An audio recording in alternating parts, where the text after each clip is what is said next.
Assalamualaikum warahmatullahi wabarakatuh.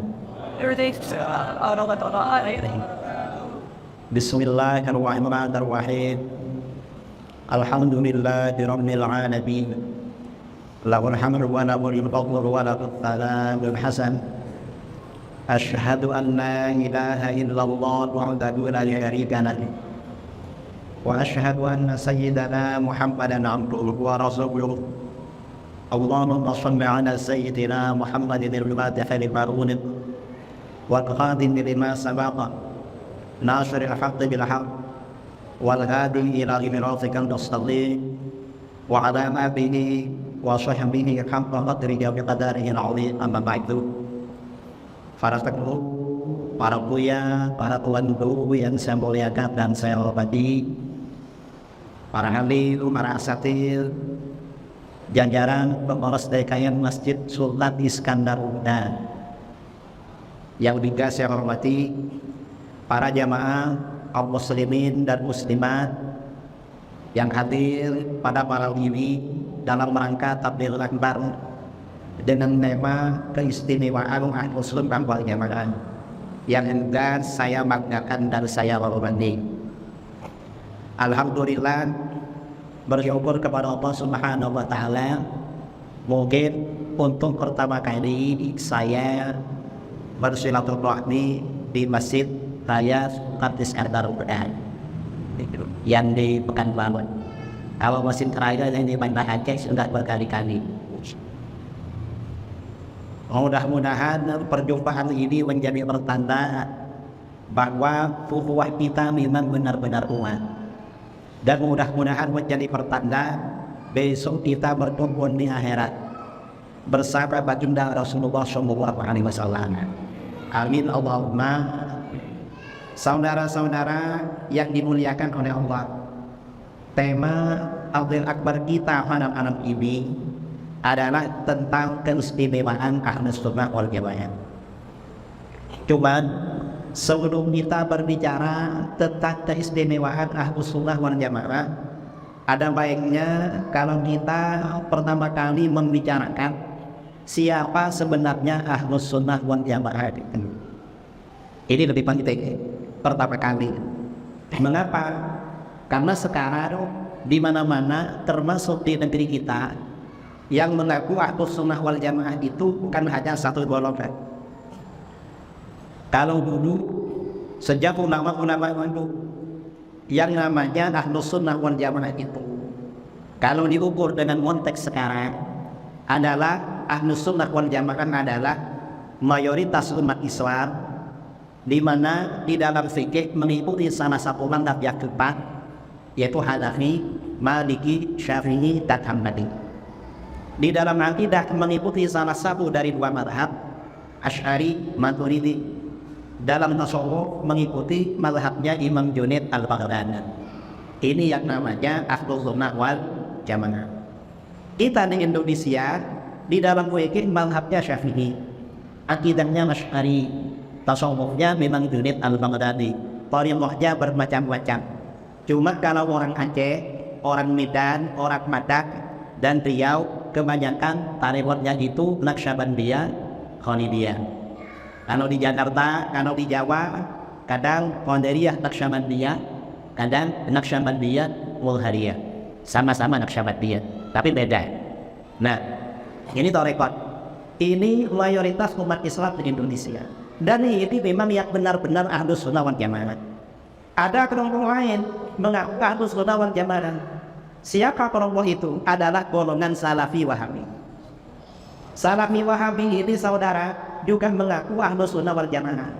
Tapi para ulama tidak mengakui bahwa Salafi Wahabi termasuk bagian dari Ahlus Sunnah wal Jamaah. Mengapa tidak diakui? Kalau tidak sesuai dengan dalil-dalil yang mengisyaratkan siapa golongan Ahlus Sunnah wal Jamaah.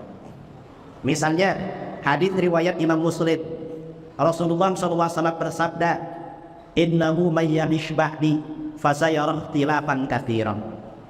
Sesungguhnya siapa yang hidup sepeninggalku, kata Rasulullah, aku meninggal masih hidup. Siapa yang hidup setelah aku meninggal, maka akan melihat perbedaan pendapat yang banyak. Nanti setelah aku meninggal banyak perbedaan pendapat. Kalau Rasulullah masih hidup, ada perbedaan pendapat gampang, tinggal tanya mana beliau. Tapi kalau beliau sudah tidak ada, apa rambu-rambunya golongan yang kita ikuti? Rasulullah memberikan rambu-rambu, fa'alaikum bisunnati wa sunnatil khulafa'ir rasyidin. Maka kamu berpeganglah dengan sunnah dan sunnah khulafa'ur rasyidin. Jadi ketika terjadi perbedaan pendapat, Rasulullah memberikan rambu-rambu, tanda-tanda isyarat mengikuti sunnah Rasul dan sunnah khulafa'ur.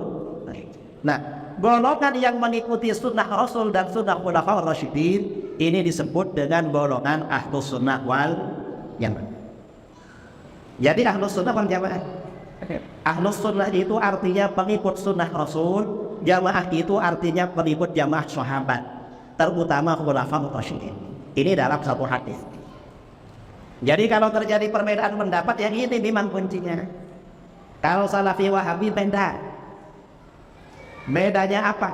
Orang Wahabi ini saudara, kalau sudah dihantam berbagai dalil gak bisa jawab, senjata terakhir mereka bagaimana? Kata mereka, kalau memang Wahabi ini sesat, mengapa Wahabi sekarang ini yang menguasai dua tanah Sunni, Makkah dan Madinah? Jawaban kita, itu kan bukan dalil. Rasulullah memberikan rambu-rambu, kalau terjadi perbedaan pendapat, kita mengikuti sunnah Rasul dan sunnah khulafa'ur rasyidin. Rasulullah tidak menyampaikan kalau nanti berbeda pendapat maka ikuti siapa yang menguasai Mekah dan Madinah. Gak ada begitu. Mekah pernah dikuasai oleh Syiah pada abad ketiga Hijriah, abad ketiga. Bertahun-tahun Mekah ini dikuasai oleh Syiah Ismailiyah, orang minta. Jamaah haji dibantai di Masjidil Haram, Hajar Aswad dicuri bertahun-tahun. Itu oleh Syiah. Dan gak ada yang bilang berarti Syiah ini pernah benar. Mengapa pernah benar? Karena pernah menguasai Mekah. Dan sekarang ini Yahudi malah menguasai Masjidil Aqsa Palestina. Gak ada yang bilang Yahudi benar karena menguasai tanah suci Masjidil Aqsa. Wahabi ini memang akal-akalan sangat, gak sekuat memang. Ini satu dalil. Dalil lain, ketika Rasulullah SAW ditanya, Rasulullah bersabda, hadis riwayat Imam At-Tirmidzi dari Amr bin Al-As radhiyallahu anhu, sabda Rasulullah SAW, wasataftariqu ummati ala 73 millah kulluha finnar illa millatan wahidah. Umatku akan pecah menjadi 73 golongan, semuanya akan masuk neraka kecuali satu golongan. Jadi yang selamat ini satu golongan. Para sahabat bertanya, wa man hiya ya Rasulullah? Siapa satu golongan yang selamat itu hai Rasulullah? Rasulullah menjawab, ma ana alaihi yauma wa ashabi. Golongan yang mengikuti ajaran dan ajaran-ajaran sahabat.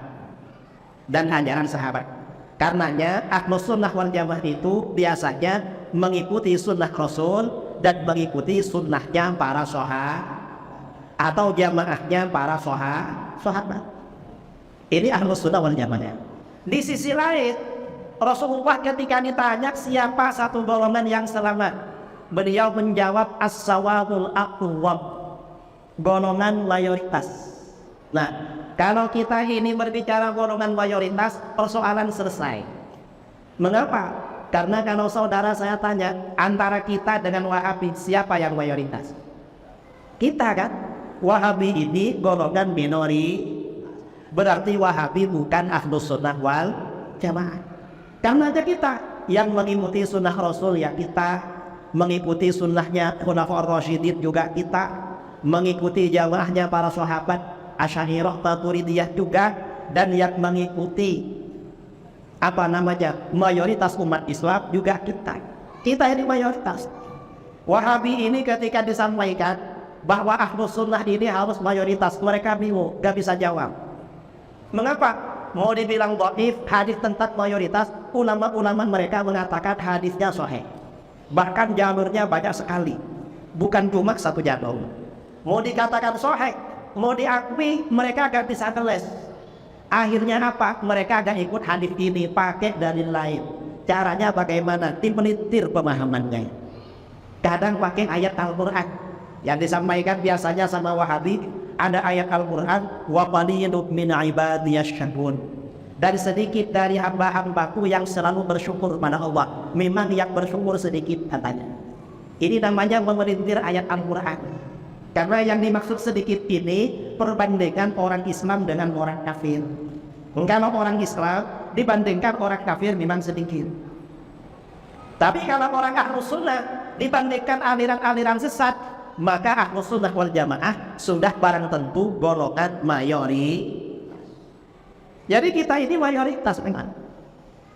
Nah, kita ini sebagai mayoritas memang benar-benar Ahlus Sunnah wal Jamaah. Sekarang ada pertanyaan, apa keistimewaan Ahlus Sunnah wal Jamaah? Kita ini malam ini kan pembicaraannya keistimewaan. Pertama, Ahlus Sunnah wal Jamaah ini yang berperan menyebarkan Islam dan membela Islam ke seluruh dunia. Alhamdulillah. Di dalam Al-Quran Allah Subhanahu wa ta'ala berfirman, bukti bahwa kita Ahlus Sunnah wal Jamaah, walladzina jahadu fina lanahdiyannahum subulana.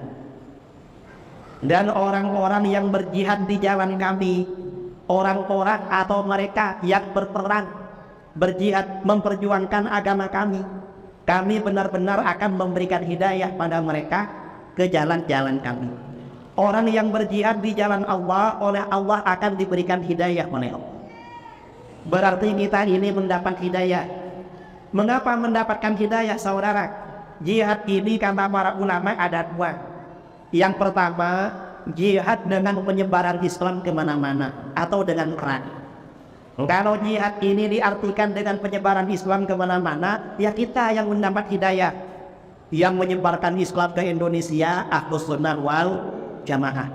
Yang menyebarkan Islam ke Asia Tenggara, Ahlus Sunnah wal Jamaah. Yang menyebarkan Islam ke Asia Tengah, ke Eropa Timur, yang menyebarkan Islam ke kantong-kantong benua Afrika, ini orang-orang Ahlus Sunnah wal Jamaah. Dan rata-rata pengikut tarekat Syi'i. Ini kita memang. Dan Allah berjanji, orang yang berjihad di jalan Allah kami berikan hidayah. Dan kita yang berjihad di jalan Allah, para pejuang kita yang berperang melawan Belanda adalah Ahlus Sunnah wal Jamaah. Di Aceh itu ada pejuang namanya Cuk Nyahdin. Kita dulu nggak tahu kalau Cuk Nyahdin itu orang Aceh. Ini kiranya ya pejuang entah orang mana, karena namanya bukan nama Arab. Nggak tahunya itu julukan Cuk Nyahdin. Itu Ahlus Sunnah wal Jamaah. Rata-rata pejuang ini Ahlus Sunnah memang. Ini keistimewaan Ahlus Sunnah wal Jamaah. Nah, Wahabi gak punya keistimewaan jihad atau penyebaran Islam. Di mana Wahabi? Kata para ulama, orang-orang di luar Ahlus Sunnah wal Jamaah, seperti orang-orang Khawarij. Wahabi ini Khawarij juga, atau orang-orang Mujassimah. Kalau mereka menghunus pedang, kalau mereka angkat senjata yang dibantai umat Islam, bukan orang kafir. Kalau para ulama Ahlus Sunnah wal Jamaah datang ke Aceh, datang ke Medan, ke Pekanbaru sampai Indonesia Timur, mengislamkan orang kafir. Tapi kalau orang Wahabi keliling kemana-mana mengkafirkan orang Islam. Beda, saudara. Mengislamkan orang kafir dan mengkafirkan orang Islam ini beda. Jadi Wahabi ini gak punya keistimewaan seperti itu. Mereka kalau mengurus pedang umat Islam yang dibantai. Saudara dengar yang namanya ISIS. ISIS ini yang dibantai di Syria dan di Irak, itu umat Islam Ahlus Sunnah wal Jamaah pulang dari masjid. Mereka berdiri di depan pintu-pintu masjid. Orang keluar masjid ditanya ikut ISIS apa enggak. Gak ikut, dibunuh sama dia. Kalau ikut selamat. Itu orang ke masjid yang dibunuh. Tapi ketika Israel berperang dengan Gaza, ISIS gak ikut-ikut. Malah ISIS mendukung Israel akan menghancurkan Gaza katanya. Mengapa? Karena Wahabi ini memang akidahnya mirip-mirip dengan Yahudi. Ada kemiripan akidah. Ini masalah perjuangan ya. Jadi perjuangan penyebaran Islam ini, jihad penyebaran Islam ini memang bagian dari keistimewaan Ahlus Sunnah wal Jamaah. Sultan Salahuddin Al-Ayyubi yang dijuluki pahlawan perang salib, yang mengusir tentara salibis dari Palestina. Beliau mazhabnya Asy'ari. Nama gurunya, beliau punya guru bernama Muhammad bin Al-Fadl Al-Khabushani. Al-Khabushani ini muridnya Imam Muhammad bin Yahya. Muhammad bin Yahya muridnya Imam Al-Ghazali. Ini pahlawan perang salib. Ya memang Ahlus Sunnah wal Jamaah, dan para pahlawan ini Ahlus Sunnah, saudara. Kalau kita ini kaji data-data pahlawan umat Islam di mana-mana, Ahlus Sunnah wal Jamaah. Ini jihad yang pertama, jihad yang menggunakan pedang, senjata, atau perjuangan penyebaran Islam. Ini memang pemerannya adalah Ahlus Sunnah wal Jamaah. Kalau yang membantai umat Islam, Wahabi. Dan bahwa Wahabi ini aliran sesat, ada hadisnya dari baginda Rasulullah SAW. Dalam hadis sahih riwayat Imam Ibnu Hibban dari Hudzaifah bin Al-Yaman radhiyallahu anhu, Rasulullah SAW bersabda, "Innama ata'awwafu 'alaikum rajulun qara'al Qur'an." Sesungguhnya sesuatu yang aku khawatirkan pada kalian adalah seorang laki-laki yang baca Quran.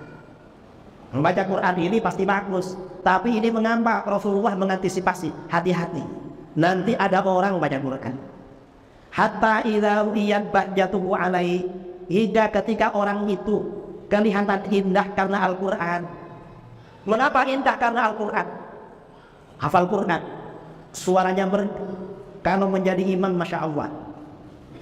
Wasara rida'an lil Islam, dan dia juga menjadi penolong Islam. Penolong Islam, jadi imam, ngajar tahsinul Quran, buka rumah tahfidz Al-Quran, ngajak orang kembali pada agama. Setelah dia indah karena Al-Quran, ghayyarahu ila masya Allah. Orang ini merubah ajaran Al-Quran pada apa yang Allah kehendaki. Ajaran Quran dirubah, saudara. Fansanakha minhu wa nabadhahu wara'a dhahri. Lalu dia melepaskan dirinya dari ajaran Al-Quran. Ajaran Quran dia lempar, dia buang jauh-jauh ke belakang. Fasa'a ila jarihi bisayf. Lalu dia serang tetangganya dengan pedang, dibunuh tetangganya. Waramahu bisyirki, dan dia tuduh tetangganya syirik. Mengapa tetangganya dituduh syirik? Dia merubah ajaran Al-Quran, mensyirikkan tawassul, tabarruk, istighatsah. Dasarnya mana? Ajaran Al-Quran dirubah oleh dia. Karena tetangga-tetangganya disyirikkan, dibantai oleh dia. Siapa ini? Ini adalah orang Wahabi, Salafi Wahabi. Jadi bukan keistimewaan, namanya hati-hati. Orang Qurannya bagus, hati-hati, khawatir bukan Ahlus Sunnah wal Jamaah. Kalau Ahlus Sunnah ini ya walaupun bagus ya tetap Ahlus Sunnah. Tapi hati-hati.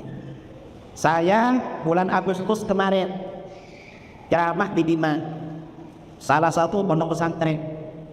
Sebelum ceramah, kiainya bilang, "Kiai, pondok pesantren kami ini kalau malam Jumat membaca maulid, ya Nabi salam alaika. Tetangga sebelah kami ini gak mau maulid, Kiai. Karena tiap malam Jumat kami baca maulid, tiap malam Jumat kami dapat kiriman batu bata melayang dari sana ke sini. Dilempar batu bata, saudara. Setelah ceramah saya sampaikan, beruntung tetangga saudara cuma punya batu bata. Coba tetangga saudara punya bom atau punya mercon lempar, mungkin saudara dibom. Mengapa? Ini ada hadisnya bahwa Wahabi ini mensyirikkan orang, merubah ajaran Quran. Qurannya memang bagus, rajin ke masjid memang. Ada hadisnya, merubah ajaran Quran, mengkafirkan orang, ini aliran sesat. Karenanya hati-hati saudara. Di akhir zaman ini aliran sesat tampilannya kadang agamis. Mengapa agamis? Qurannya bagus, punya rumah tahfidz, rajin ke masjid, ngajak orang ke masjid, tapi apa? Dia mensyirikkan umat Islam, mensyirikkan orang lain. Ini ciri-ciri ajaran Wahabi yang dihidapkan oleh baginda Rasulullah SAW.